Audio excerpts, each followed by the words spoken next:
Today, my guest is George Doulamis from the Blankenship Group with Engel and Volkers in Destin and the 30A corridor in Florida. Let me tell you more about George. George was born in Massachusetts, 30 minutes north of Boston. Gosh, I love the Northeast. But aside from that, he really grew up in Florida as a child, but moved back to the Boston area as a teenager. Parents were both blue collar and passed on their work ethic. George unfortunately lost his father when he was 16, and this hurt, but it helped him understand loss early in life. Soon after his father's passing, George began to work part-time for his older cousin, managing his apartment buildings. And eventually, George relocated to South Florida and worked for Ritz-Carlton. This was a real education in the world of service and how to apply to anything he would do in his future endeavors. From there, George would relocate to Destin, Florida, the 30A corridor. Spent a short time as a property manager, which led to the transition to being a full-time realtor. Now, we're going to get into George's story because it really doesn't even stop there. But for everyone who is listening, watching, I would like you to please right now go visit Instagram and follow George. It's George Doulamis, RE. Don't worry about spelling that. I'll spell it right now, but it will also be in our show notes. But it's George, Doulamisre. So again, link to that in the show notes. Follow him on Instagram. George, such a pleasure to have you. Yeah, I'm super excited. I can't wait to kind of tell my story, see if I can help out anybody wanting to listen. And this should be exciting. Well, I have the only time I've been to your area was back in high school, where many people from my hometown, which is Peoria, Illinois, which is like central Illinois, would go down for spring break to Panama City. So that was the closest I got. And that's the last time I've actually been in that area. However, I have had several different people on our show from that area, the 30A area, the Destin area. And oh my gosh, I cannot believe how much real estate transacts there and the price points and just a whole nother world that is really down there. So I'm excited to hear about that and how you and also, by the way, highly competitive for anyone listening. If you think your area is tough, which I'm sure it is, that area is, because the price points are so high. There are a lot of agents who are fighting for that business, and George is one of the very successful ones down there. So we're excited to have George, you on the show. But let's start at the very beginning. Like, how did you get into real estate? Yeah, good question. So, like I said, like you were nicely to describe, my background really when it started was the Ritz-Carlton. I started learning service, and then as I was there, I think that was post-crash back in like 11 or 12 when the economy was starting to come back in South Florida. I wanted to move on and manage properties, manage associations. So I ended up finding a job in Destin. It's funny, when I got the phone call over the interview, I said, where the heck is Destin, Florida? When I was in South Florida. We made the trip. We loved it. Stayed up for a weekend. Became a property manager. Every weekend, though, I would get phone calls from agents. Hey, can you tell me everything about the association, the condos? Where's the Sure. beach? Yeah, you were talking to agents all the time as a property manager. Sure. And I probably did what probably half your audience said. Oh, I can do this. If these guys are calling me, if these morons can do it, I can do it. Exactly. So that's how the transition started. I'd say for the first year and a half after I get my license, probably like a lot of agents that listen to this, I was part-time as I did my full-time job. And then I just took the leap. That's how I got into it. I think having the experience of working a little bit in real estate when I was younger, but that was more of maintenance, but collecting rent. This was the full-time, want to get the big listings like anyone else, wanted to get the big commission checks, and just jumped into it. It's amazing. I was thinking as you were telling that story, I'd read some of that obviously at the beginning, but hearing it, really solidified what an instinct I had, which you'll have to correct me if I'm wrong, which I'm often wrong. But this idea of working for such a white glove company like Ritz-Carlton, this is top of the food chain, right there at the very highest level of service in the hospitality and vacation space. And I had a similar experience when I graduated college. I went to work for Anheuser-Busch right out of college. And again, different sort of, I know those companies are seen differently, like Budweiser and Bud Light was predominantly the beers I worked on. And I don't think people consider that in the same echelon as a Ritz-Carlton or a Waldorf Astoria, for example. However, from a sales perspective, they are the top of the food chain, or I don't know if they still are, but they were. And I learned so much about perfection from Anheuser-Busch. I know it's kind of a silly thing to say because we don't think about those beers as being perfect beers, Mm. but there's a reason why they got to the very top. And it's not just because, the marketing was great. I mean, the marketing is great, as well as Ritz-Carlton's marketing is great too. But there is a level of service that you must have learned there that I would almost say you must have a servant's heart, which is like an expression, a temperament, because you have been in the service industry for long and you've worked for some tough companies, meaning very demanding companies. And I just curious how that sort of, as a property manager too, like that's a thankless job where you're constantly just taking an anger and trying to make everyone happy. And it's not an easy life or an easy job. But I'm curious, did those skills you developed at those places help you as a realtor? Because a realtor is a service job too. Absolutely. And that was the biggest thing.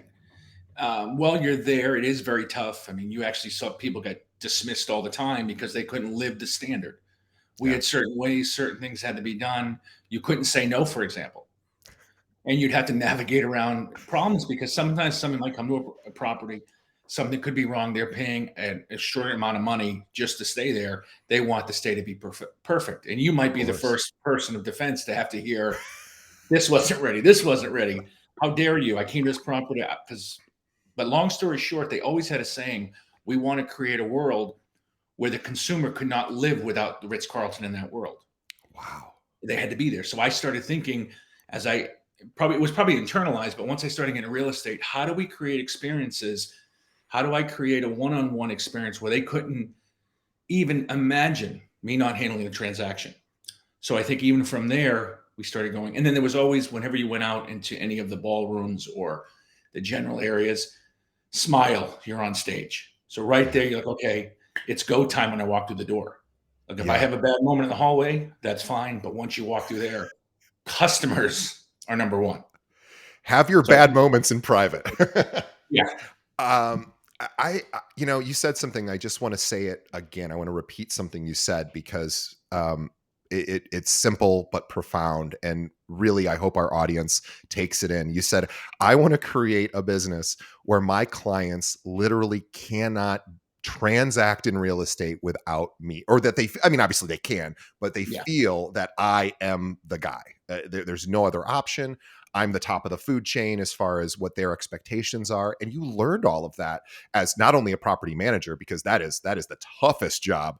yeah, Property managers don't get a lot of thanks. And by the way, if anyone is if anyone is living in a condo, and you have an HOA and you have a property management team, the best thing you can ever do is like be super grateful and thankful and like send the property manager like, you're awesome, once in a while, yeah, because that'll actually work well, because they don't get a lot of that. They only get the problems. And same thing with obviously anyone in the service industry, tell them how special they are. But I'd love to learn about how you actually took some of those principles, that you learned as a property manager working in hospitality, and then also like how did you actually implement that? Like what was the plan, just to really prove to your clients that, boy, they need you? I'd say from day one, like the Ritz Carlton, like any major company, has SOPs, right? Standing operating procedures. So Yeah. I decided whenever I got going, whether it was from the point I start lead generating in the morning or taking a listing, there is going to be non-negotiables that we take care of for that client. Anything from as simple as photos have to be top of the line, not the cell phones, not buying the cheapest photographer you can find.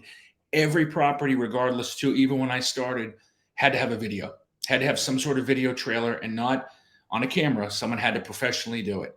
Those were non-negotiables. Communication, again, these were non-negotiables, because if we were going to talk to somebody who flew in on a private plane to stay at the Ritz-Carlton, communication would be top notch. They expected that when they walk on a property. So I started taking these, for us at the time, because it was so learned. I started taking these values and implement them, like you just said. If it's communication, the very best communication they're going to get. If I was to sit down in your living room and lay out this game plan, how to sell your home and make these promises, well, you better. I told people all the time, you can fire me anytime you want if I don't uphold to these standards, because I'm so regimented in doing those. And truthfully, growing up with an Irish mother probably helps out a lot too. Because if you don't, if you don't follow your promises, it's not going to be a good day for you as a kid in that house. Yeah, well, and Ireland too. It just I don't know if your mom was born in Ireland or when she came when her family came over, but visiting Ireland, the whole country, and again, it's obviously there's a big tourism economy there, but just even just meeting normal people, there's this sort of hospitable nature to the Irish. Greeks are the same way. Again, I'm giving like positive stereotypes, I guess, but the reality of it is this idea of being of service is so important. And I'm just going to make a guess, and you'll have to again tell me if I'm right or wrong. You talked about standard operating procedures, which I think is a brilliant idea. This idea of knowing exactly every time somebody is a client of mine, not just I'm going to do a good job because of course, Mhm. but it's like no, here's exactly, and whether you share that with them or it's just internal, you have that list, and I bet. My guess is that if when you have a listing, let's just say it isn't getting a lot of attention, there isn't a lot of showings, you're just not getting a lot of interest for whatever reason, maybe not even had nothing to do with you, just whatever reason it's not getting a lot of attention. I suspect you have a standard SOP, a standard operating procedure about how often you communicate with that seller to make sure that they're aware of what's going on. I suspect you have some sort of process in place even when nothing's happening. Oh, absolutely, yes. So they're going to get a phone call, email, or text, whatever their preference is, at least once a week. Of course, after showings, we tell them we'll be in touch within 24 hours. We want to keep them along the process. The problem, and again, this will probably ask this later, but one of the problems I saw when I first started into real estate and diagnosing listings, communication is always the biggest problem because they have nothing to talk about when they talk to the client. Oh, sorry, we had a slow week. We had no showings. Thank you. Well, what did you do for my house that week? What are you doing? What are you being innovative? How are you, and those were subtle things that I knew from the Ritz and from property management. Like when someone came to show up to their condo here locally, hey, by the way, this week while you were gone, we had all the trees trimmed. We had this done. We had this done. We had XYZ. And I started applying those whenever I dealt with a listing. So, yeah, so that weekly call wasn't, unfortunately, like 85% of the agents out there would just go, sorry, we had no traffic today. But hey, when it gets busier, I'll let you know. We're Right. going to let them know the market. We're going to do everything almost to overload them in a sense. We want them to make sure that they understand everything we're doing and everything going on in the marketplace and how their home. I'm gonna pause you again because you just said something else that was that was brilliant. And to you, this is like just how I operate. But I want to make step on this point a little bit because I want our audience to really hear this. So not only is George call, texting, or emailing once a week, right? Even if there's no activity, he's not just saying, sorry, no activity this week. He's actually okay.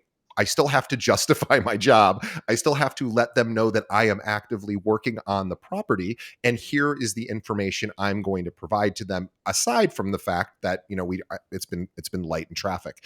I'm going to talk about that.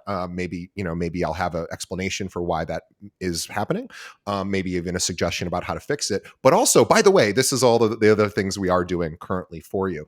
It's a subtle thing, but it's very important, right? Because you're giving somebody news they don't want to hear, and you're also giving them news they do want to hear. Here's what I am doing for you, and here's what I think is going to happen going forward. So, having the idea of, like you were saying, people will avoid their clients because maybe they don't have anything else to say. They haven't given thought of a reason other than, well, I'm just going to be delivering bad news, and maybe I Yeah. should just leave them alone.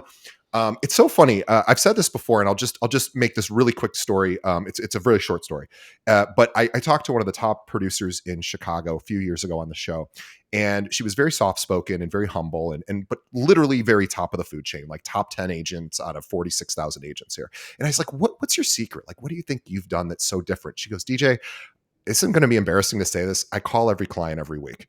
And I was like, Hmm. yeah. She goes, yeah, that's pretty much it.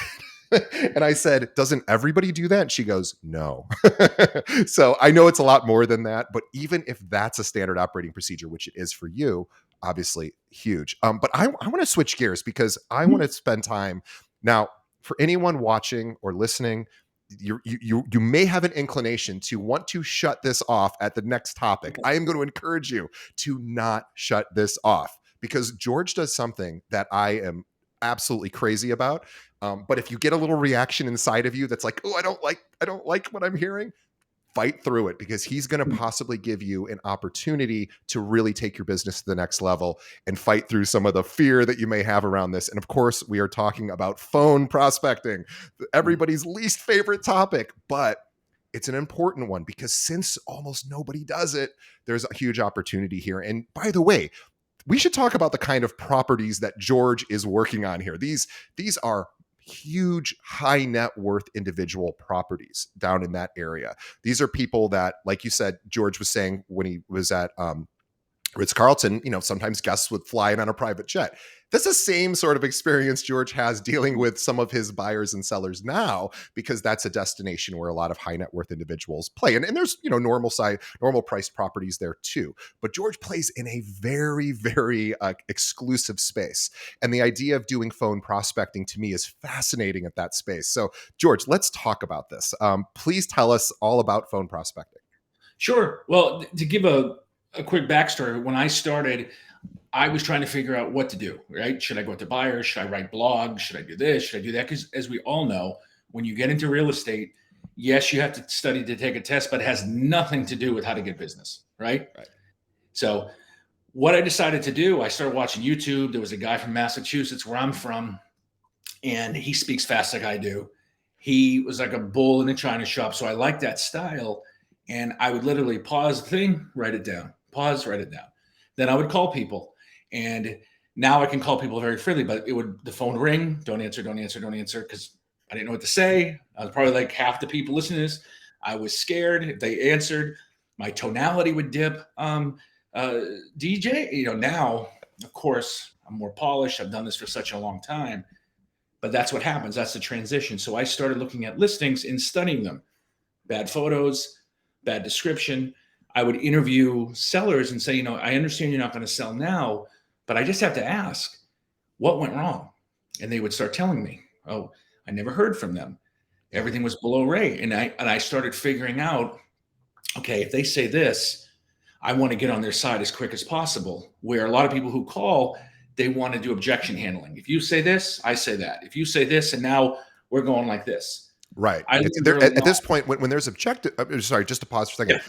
Objections are great to have an answer to, but you are at a loggerhorn, right? Or I think that's the expression. You're butting heads, right? Because somebody's coming at you one way and you're trying to counter, and it becomes a force issue. You're kind of like each trying to force your way, and whoever has the strongest argument wins, which is tough. It's a tough thing to do.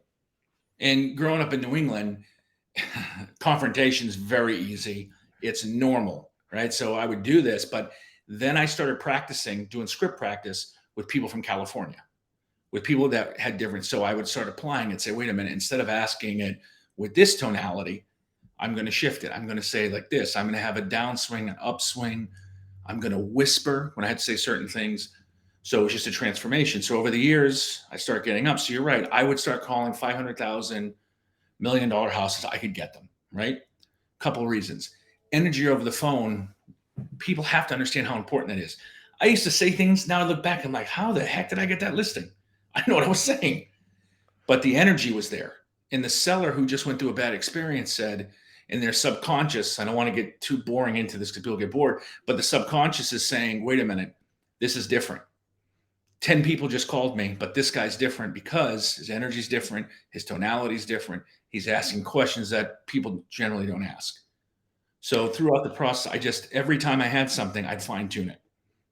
And I would find angles. And that's not unethical. What I'm saying by an angle, like if I knew I called you, and what was the old scripts?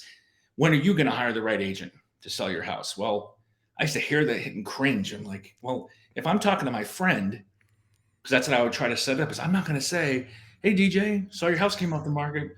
When are you going to hire the right agent? You're like, George, right. My friend, why are you talking to me? Talk to me like a human being. Yeah. Exactly. Yeah. So I perfected a line I really like to use, and it works like gold. And I'll give it out. People can use as much as they want. I'd get through the open and the call, and the question would be, DJ, I'm looking at these photos on the MLS right now. The kitchen's gorgeous. How in the world did this thing not sell?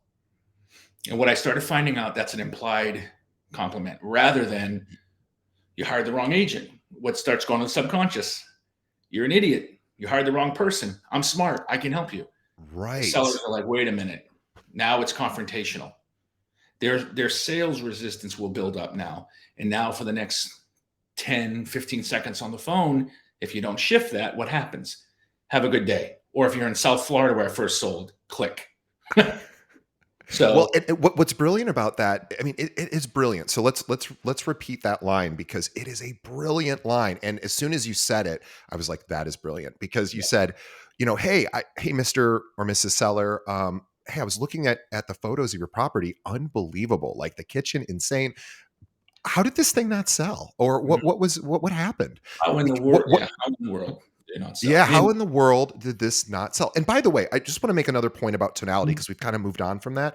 The best thing that anyone who deals with phone conversations or even just in-person conversations is take a class on tonality, understand how your voice and your inflection, as George says, going up and going down, understanding how things become questions, become statements, become demands, understanding that it's not that hard to understand and you can practice with people. And yes, you can change the way you talk. So if you're going to be delivering bad news, there's a way to do that that will decrease someone's anxiety. And there's a way to do it where they'll be really anxious. mhm, You could do it like that. And no matter what I say, you're going to go, oh, right. And then if you say, hey, we've had a tough week, but here's all the things I'm doing, that has a different feel to it. correct. And so studying tonality is everything. So I just wanted to honor you for that because very few people I've had on the show talk about tonality and talking about the way that they're projecting their voice, and anyone can learn.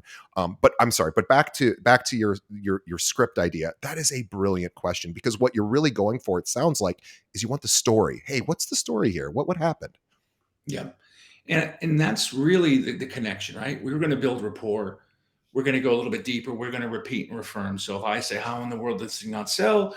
Oh, my agent's the biggest idiot in the world. He couldn't get it done, which is probably not right. The house is probably overpriced. But anyways, we never jump on that. We never jump on the agent, of course. We're not going to say, oh, yeah, I agree with you. But I could say, wow, I'm so sorry to hear that. This house definitely should have sold. Like we want to give them a little compassion, get on their side.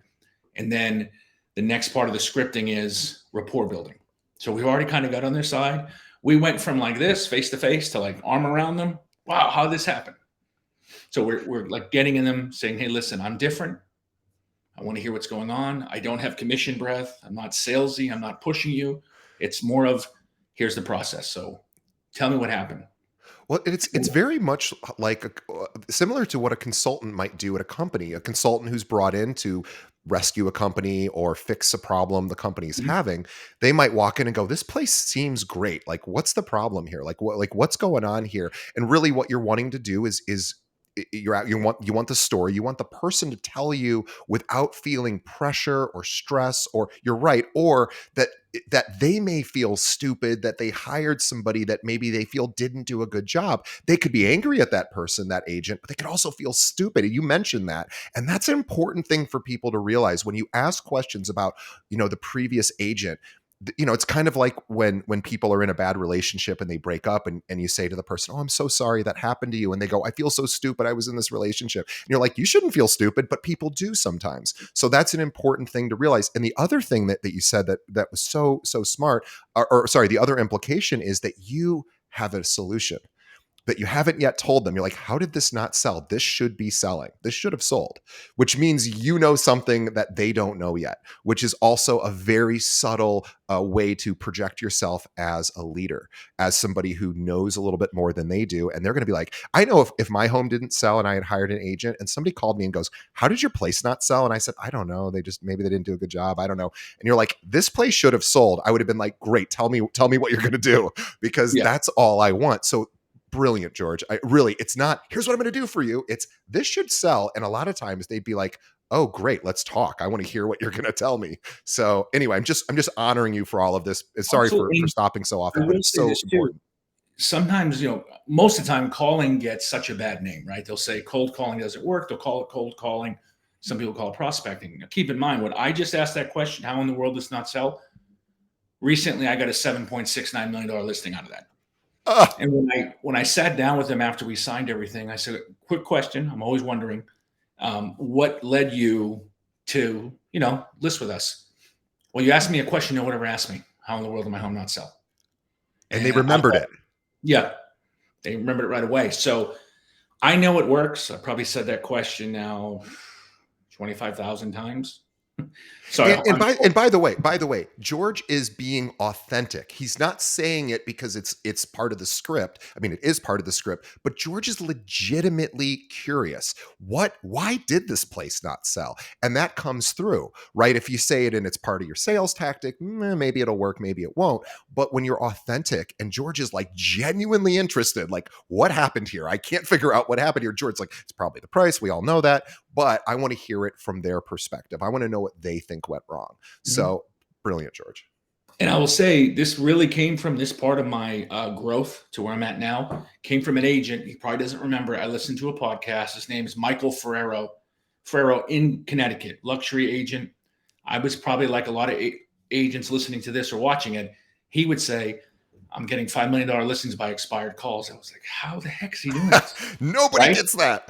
So I tracked him down. I called him, told me, he's like, hey, listen, I'll coach you for 2 months. I don't have the time, but I'll coach you for 2 months. He actually turned me on. He got trained by Jordan Belfort, the Wolf of Wall Oh Street. wow. Well, yeah. So That's the that's guy. where like the tonality, it was like on steroids. And Yeah. like the scene from Wolf of Wall Street when he sells the penny stock, right? Right. Jordan, I took Jordan Belfort's training after I paid for it, and he talks about he trained Leo on the whole sales thing. When Sure. he comes up and he has the fist down, and when you elongate words, so there really is such a profound skill set to this if you want to do it. Now you may get kicked in the teeth a few times on the calls, and you're like, "Oh, it doesn't work," which is fine with me, especially if you're in my area. Don't call, but so It, yeah, it's interesting. I've actually, when I watched Wolf of Wall Street, I was turned off to the way he conducted business, but I was yeah, fascinated by his sales techniques, and he still teaches. I think he's in Australia now, but he yeah, still teaches this stuff. I don't know how good I don't know what he's training people on these days. I'm sure it's great, but the idea of paying attention, not so much to as much of the words that we're saying as how we're saying things is really, I mean, the research is really clear that how we say things is almost infinitely more important yeah. than what we're actually saying. And part of it too, he talks about it during his training. Like, if you do what I did in the '80s, this stuff is so good. It's so easy to manipulate. You can get yourself in a lot of trouble. And he goes, I'm evidence number one. And that's why when I come back and coach and tell everybody, we want to be truthful. We want to be very careful what we do because I'm not calling to manipulate. Yes, I can call with tonalities to get you to open up because at the back of me knows if I can get you to list with me, I'm your number one option. I'm better than Yeah. everybody else because I know how exactly why this house didn't sell. Now, if you have that here, right? If you have that inside, you can get it. If you're going with falsehoods and everything else, you'll be exposed eventually because you can't answer the questions, the detailed. So what's going on? My listing, what's happening? What's this? What's that? Or eventually We you'll should run into better competition. Who's going to beat you? right. Yeah. That's you said things that are really quite brilliant too, because this idea of studying listings and going through and trying to figure out maybe an expired, a FISBO, um, what's going on here? Why is this thing not selling? And yes, we could always come down to price because everything is always price. However, there's a story that leads you to price that usually is a lot more intricate. And this idea of getting curious about that is fun. It must be really fun for you because you're like, I want to figure out what is going on with this property. Is the seller crazy and they just are never going to lower their price? Did the agent not do a good job? What do the photos look like? The video? What was the marketing efforts that were done? Mhm. But I also want to talk about your area is somewhat unique because a lot of times that my understanding of your area, and correct me if I'm wrong, is that getting listings is great, but when you're having a $7 million listing, there aren't a lot of buyers just walking around going, hey, when's the next $7 million listing going to hit the market? You have to sometimes go out and find those buyers even as the listing agent, right? Mhm. And so I'm curious on what that process looks like. Like once you get one of these mega, high net worth listings, what are you doing to find the buyer, or do you not really have to because they come to you? Well, 12 months ago, I wouldn't have to do much looking, right? You'd put the Right. sign in the ground, and even if, I mean, I didn't sell it on the team, but the gentleman who runs the team sold a $24 million listing, sign in the ground. Now Amazing. Now, in a normal market, which probably a lot of your viewers and listeners are used to, especially here, what we'll have to do is we're going to identify who's going to buy the house, right? We'll do a buyer profile.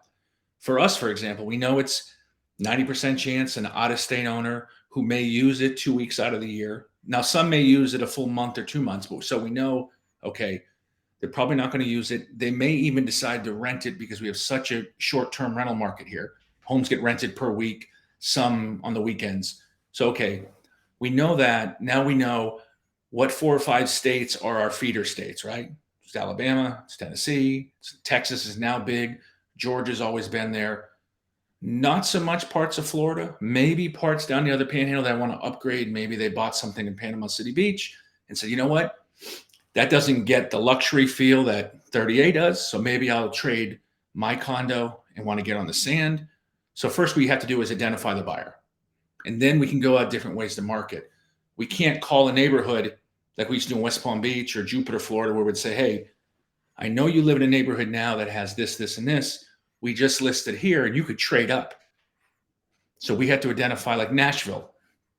We obviously have companies there, but more importantly, we can market to who directly buys from Nashville. Here we can do zip codes, we can search that, we can send marketing material, and we go along those roads. And of course, networking with other agents in those areas. We can call them Yeah. up. I was going to say, how important is it to have a network of agents in those feeder areas, like whether it's New York City, Mhm. Boston, Nashville, Charleston, maybe, I don't, I'm just making Yeah. these up, maybe Chicago. But how important is it for you to have like a dedicated network so you can call and say, I've got a new listing. You got to tell your clients about this kind of thing. Certainly, it's critical. I mean, especially if you want to stand out here. The last 2 years, we've been the number one team here. Last year, we beat the competition by 100 million. The year before is a little bit closer. And a lot of times, which is funny, the higher end agents in Nashville, Aspen, they'll actually call us and say, hey, I know you guys have some of the better listings. Do you have anything off market right now? Or do you have anything that I have a client looking up to like 18 million? Wow. Can you send me whatever you have right now? Now, of course, having those other relationships where you can get on the phone and say, hey, listen, we just listed XYZ. If you have anybody looking, oh, by the way, I'll send you the video right now, the video trailer, you can send it out to them. So, yes, I mean, if you have that, it's almost like a cheat code because then when you're selling the listing presentation, part of it is our network second to none. I mean, there's a reason we sell, 445 million a year. So there's definitely a value in that where I think if you haven't sold that or if you haven't been part of a team and got to see how the machine works, you don't really value having that network that strong. Right. Right. So this idea of working on some of these higher price listings requires a different sort of skill set than maybe a price point that you don't have to necessarily go out and secure the buyer. You just have to price it correctly, make sure it's the sign is in the ground Yeah. and that it's visible online somewhere. And the other thing too, let's talk about working with the sellers or buyers. Really, it doesn't matter because you're dealing with a lot of high net worth individuals. Some of these people, this is their third, fourth, fifth home. Like you said, maybe they use it Mhm. a few weeks a year, maybe they rent it, maybe they don't. Um, Mhm. but regardless, you are often, I'm guessing, dealing with teams, right? So a lot of these people have a manager or maybe an accountant or an attorney or some sort of financial planner, somebody that if not more than one or two people, a lot of times you're probably dealing with not just the buyer or seller, but also their business team. Oh, absolutely. Yeah. And you had to find out who the decision maker is. Even though some of these people are extremely wealthy and they do have layers to them, sometimes they still want to know everything. They want to be the person. I think where that part really comes in is finding that person who's a gatekeeper to get to that seller initially. But most of the people in this area, I would say a lot of them are they're not old money, a lot of them. Mhm. So they've worked for it. They've sold the businesses. Heck, I know somebody who has one of the biggest houses on the beach. I think he owns every McDonald's in Alabama. So he really worked up and now he has Yeah. it. And he's one phone call away where you can connect with him. So it's a case by case thing. But, obviously, if they have different layers, that is going to make it harder. But then you have to, again, it goes back to tonality and leading to that ego. So if you know the person who is in charge of the property, who you have to intermingle with, and they have a strong ego. Well, how do I play up to that ego? How do I make sure they understand the number one option for them without getting them angry, without being this or that? And I think that's a crucial thing I think a lot of agents don't think about, because let's be honest, we're just selling houses, right? We're trying to make a dream happen for them, or in this case, sell their biggest asset. But a lot of times I think agents get a little too full of themselves, right? We think that we're more special than we are. And I think that can really hurt you too when you're talking to some of these managers or accountants or financial planners. So I think understanding who we're talking to, who the audience is, and how to handle that.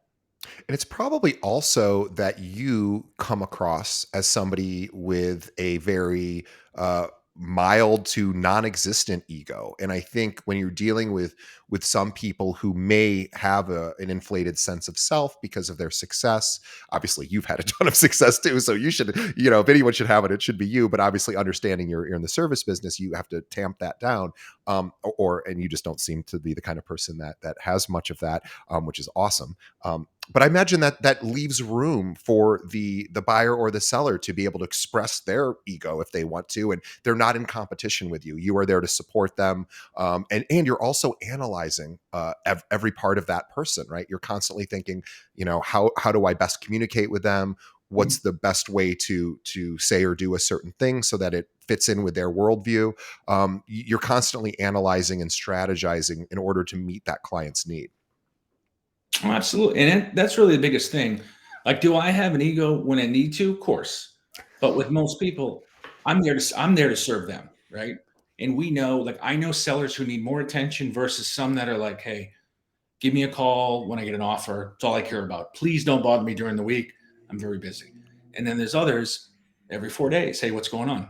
How's this going? What's with that? So I think dialing into that personality, knowing exactly who you're dealing with, at the end of the day, I don't take it personal.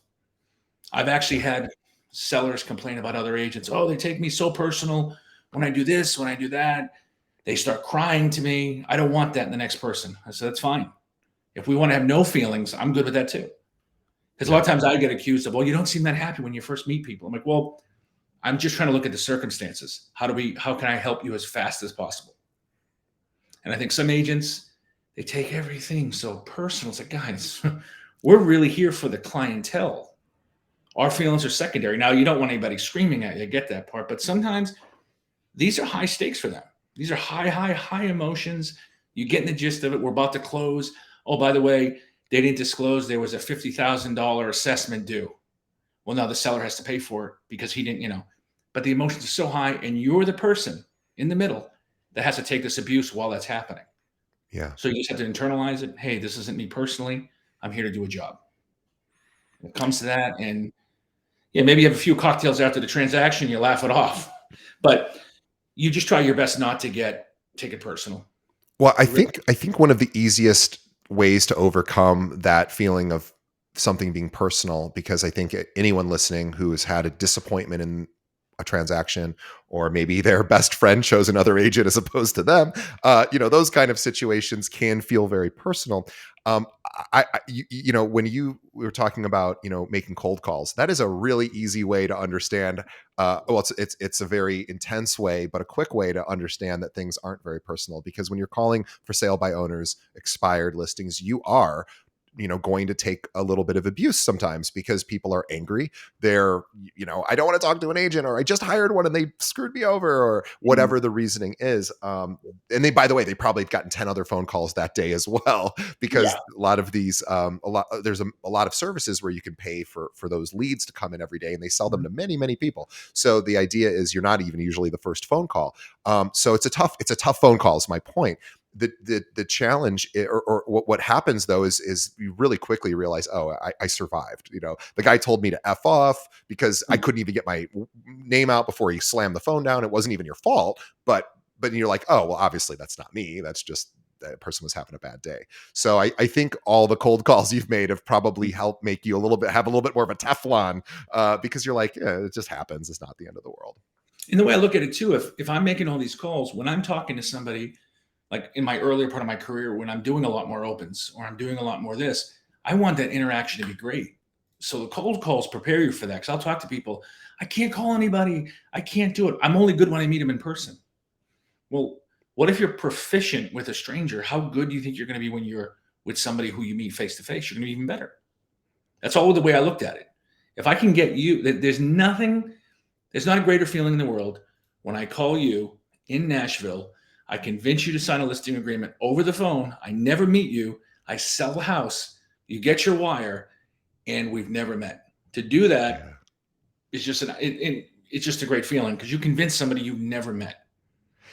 It's kind of like the ultimate sale because also Mhm. you're dealing in high net worth sort of Yeah, transactions. Not that any transaction is better or worse than another, but certainly, the stakes could be considered higher at a higher price point. of course. And the idea of being able to do that sight unseen, is an incredible, really, victory. And I don't think it's lucky. I don't think it's, well, you just called somebody who didn't need to meet Yeah. with you in person. It's like, no, George is extremely strategic about the way he communicates, and communication is obviously the name of the game.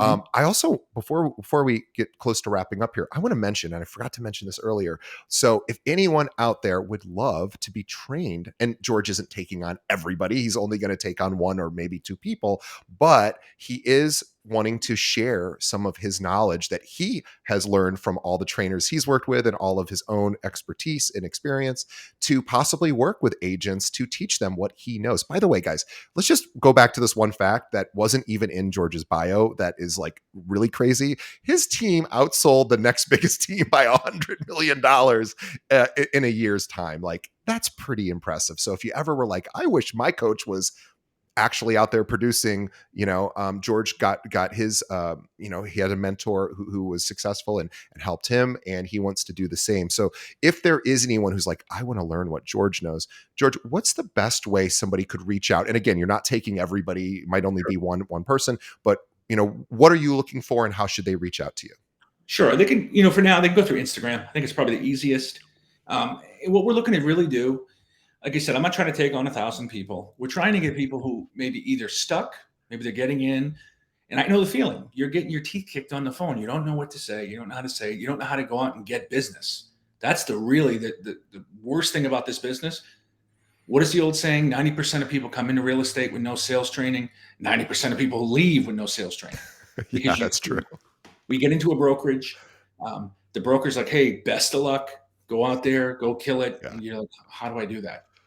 So we're looking to help those. And we're also looking to help those like I used to do. I could get to the $5 million I could get to the door, I get the appointment, but then I wouldn't even know what to say in the appointment to get it. Like when they ask a simple Right. question, why should we choose you over this? And you start just verbal diarrhea, blah, blah, I can do this and this. I can fine tune that. I've sat before big time sellers and we can help people get to that level if they want to. So I'd say if you'd like, go through Instagram, message kind of what you're looking to do. We'll connect. We'll see if we can be of value because I may not be the best value for somebody. Right. But at the same time, if there's a connection, they want to talk further, I'd love to see who I can help out. Well, for anyone who is interested in learning from what the knowledge George has, and everybody should be interested in this, go to Instagram and follow him at George Doulamis RE. George, like George, DOULAMISRE. By the way, link to that in the show notes, so you don't have to type it in or just search for George Doulamis. Easy to find, and reach out to him and say, I would love to learn what you learn, and possibly you guys could connect. And also, by the way, George's clients buy and sell homes not just in their area, the Destin 38 area, all over the country. These are high net worth individuals. So George also wants to keep expanding his network as well of agents. So maybe you guys could trade clients. Maybe somebody's moving to Destin and George has people that are looking for properties in other areas that he doesn't service. So if you would like to connect with George, possibly for on a referral basis, George, what's the best way? Is that the best way? Instagram, the Yeah, same we'll do same as Instagram because before? my name's so long, and then you start going George.Delamis at blank blank blank. I think it's the easiest way. Awesome. So George Doulamis RE, again, link to that in the show notes on Instagram. Find George. George, this was incredible. I know you're just talking about your process, but for somebody that's done almost 500 episodes of the show, this was an incredible episode. So I am so grateful to you. Our audience is grateful to you. So on behalf of the audience, thank you for coming on the show. We really appreciate it. You gave so much value that I suspect this will be one of our most downloaded episodes ever. So thank you in advance for all of the great traffic we're going to get because of you. And hopefully we can help you as well. On behalf of George and myself, we want to thank the audience for sticking around to the very end. We appreciate you. We love you. We are here for you. And we are grateful that you tell a friend about our show. So think of one other realtor in your office or somebody you know in the industry who's maybe struggling right now. It's 2023. This is a tough year to be in real estate. Let's help other agents so that we get some good karma sent our way. Send them over to our website, keepingitrealpod.com, or just tell them to pull up any podcast app, search for Keeping It Real, hit that subscribe button. And one last thing, guys, we just started clipping our episodes. And by the way, we're going to have a lot of clips of this one. But we are now posting those short form video clips just in case you don't want to sit through a full hour of me, which I don't know why anybody wouldn't want to sit through a full hour of me. I don't even want to sit through a full hour of me. But for anyone that wants to see some of our bite-sized content, which by the way, super easy and super fast digestible, go to Instagram. Well, we're on actually all the social platforms, but Instagram is our big push right now. So Top Agent Interviews is our Instagram handle. Every single day we post a short form 60-second clip from one of our episodes, and we will have a lot of them from this one. So be on the lookout for that. So go to Top Agent Interviews. And also while you're on Instagram, go visit George Doulamis RE. Send him a message. Tell him how awesome he was on the show, because he is and was, and maybe he'll want to work with you and maybe you guys could train together. So George, thank you so much. This was a pleasure, and we will see everybody on the next episode. Thanks, George. Thanks so much. Really appreciate it.